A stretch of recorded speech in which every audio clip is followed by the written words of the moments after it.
शराब की दुकानें खोलने के निर्णय के साथ ही सरकार चौतरफा विरोध से घुर गई है, क्योंकि सरकार ने शराब की दुकानों को सुबह सूर्योदय से लेकर सूर्यास्त तक खोलने के निर्देश जारी किए हैं। इसके अलावा जो लॉकडाउन के दौरान जरूरी चीज़ों की आपूर्ति के लिए समय का निर्धारण किया है और उनको भी शर्तों के साथ खोलने की अनुमति दी है, जिसको लेकर जनता में विरोध के स्वर उठने लग गए हैं। सरकार का तर्क है कि शराब से होने वाले राजस्व से जो है वो सरकार के खाली पड़े खजाने की भरपाई होगी, और सरकार का ये तर्क किसी के भी गले उतर नहीं रहा, क्योंकि आंकड़ों की अगर बात करें तो पूरे देश भर में विदेशी शराब से ज़्यादा खपत देशी शराब की मानी जाती है, और देशी शराब देश का गरीब और मजदूर वर्ग ही सबसे ज़्यादा पीता है। ऐसी स्थिति में सरकार 30 दिन तक उसको नगद में पिलाकर आखिरी में उसकी झोली में मदद के नाम पर कितना पैसा डालेगी, ये बात किसी के भी गले उतर नहीं रही है और समझ से परे मानी जा रही। इसके अलावा सबसे ज़्यादा परेशानी इस निर्णय से उन गृहस्थ महिलाओं को होगी जो शराब की वजह से अपना जीवन पहले ही जो है वो दुखी कर चुकी है।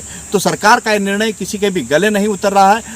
मंदिर मस्जिद बेर कराते मेल कराती है मधुशाला, हरिवंश राय जी की ये पंक्तियों को अब शायद देश की सरकारों ने भी चरितार्थ कर दिया है, क्योंकि लॉकडाउन के दौरान धार्मिक स्थलों पर प्रवेश तो प्रतिबंधित कर रखा है और मय खाने खोल दिए हैं। इनके खुलते ही लोगों का हुजूम उमड़ पड़ा और कई जगह तो लंबी लंबी कतारें और एक दूसरे के ऊपर गिरकर बाटल लेने की होड़ लगी रही। ये नज़ारे देश की राजधानी दिल्ली से लेकर छोटे गांव तक दिखाई दिए। आखिर 43 दिन की प्यास जो बुझाना थी, और इससे ज़्यादा तलब तो सरकार को थी, और तर्क ये था कि इससे सरकार का खाली खजाना भरना है। दुकानें खुलने के साथ ही विरोध शुरू हो गया। जो भक्त हर रोज मंदिर जाते थे उन्हें इस निर्णय ने झकझोर कर रख दिया, और सवाल उठा कि क्या भक्तों से ज़्यादा अनुशासित शराबी हो गए हैं। मेरा यही मानना है कि अगर शराब की दुकान खोली जा सकती है तो धार्मिक स्थल भी खोले जाने चाहिए, क्योंकि हमारी भगवान से आस्था जुड़ी हुई है और आस्था ही एक ज़रूरी होता है लोगों के लिए। शराब पीने से कोई कोरोना नहीं मर जाएगा। अगर जैसे ही अगर सोशल डिस्टेंसिंग के साथ अगर शराब के ठेके खोले जा सकते, वैसे ही भगवान के पट भी खोले जा सकते। हम वहाँ पे भी सोशल डिस्टेंसिंग का पालन करेंगे। हम 2 महीने से मंदिर नहीं जा रहे हैं, जिसमें हम सालों से हम भगवान के मंदिर और आरती, सुबह का जो आरती होता है उसमें हम अटेंड करते हैं, बट वो नहीं कर पा रहे। और शराब जो है इतना इम्पॉर्टेंट नहीं है कि उसे खोला जाए, और अगर लोग सोचते हैं कि इकोनॉमी बढ़ जाएगी अपनी, अगर उससे ऐसा वो सोचते तो ऐसा कुछ नहीं है। आप भगवान के मंदिर खोलिए, भगवान से प्रार्थना करेंगे तो ये चीज़ ज़्यादा होगी। इन शराब दुकानों को मास्क की अनिवार्यता और सोशल डिस्टेंसिंग के पालन के साथ खोलने की छूट दी गई थी, किंतु कई जगह इन नियमों की धज्जियां उड़ते देखी गई। देश में लॉकडाउन होने से अर्थव्यवस्था पूरी तरह चरमरा गई। देश भर के कई राज्यों ने शराब की दुकान खोलने की पैरवी की थी। उनका तर्क था कि सबसे ज़्यादा राजस्व शराब के व्यवसाय से ही आता है, और वर्तमान में सरकारों के खजाने खाली पड़े हैं। अब लॉकडाउन में शराबबंदी से देश में अपराध भी बहुत कम हुए थे और घरेलू हिंसा के मामले भी पूरी तरह से शांत रहते।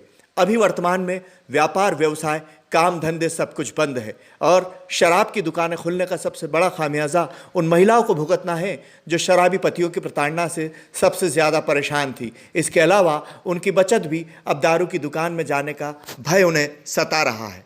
लेके थोड़ा सा एक मन में भय पैदा हो गया है कि जो टीवी के माध्यम से हम लोग देख रहे हैं कि इतनी भीड़ जो हो रही है, और इस भीड़ को देखते हुए ऐसा लगता है कि फिर से बीमारी बहुत ज़्यादा फैल जाएगी। और एक मैं गृहिणी होने के नाते मैं थोड़ा सा इसका विरोध भी करूँगी कि इस प्रकार की जो शराब की दुकानें खुल गई, क्योंकि धार शहर में शराब को लेके पहले ही बहुत ज़्यादा यहाँ पर वो हो रही थी, और अब फिर से जो एक निर्णय लिया गया है सरकार की ओर से कि शराब की दुकानें खोल दी जाए, इससे थोड़ा सा महिलाओं में एक भय पैदा हो गया है।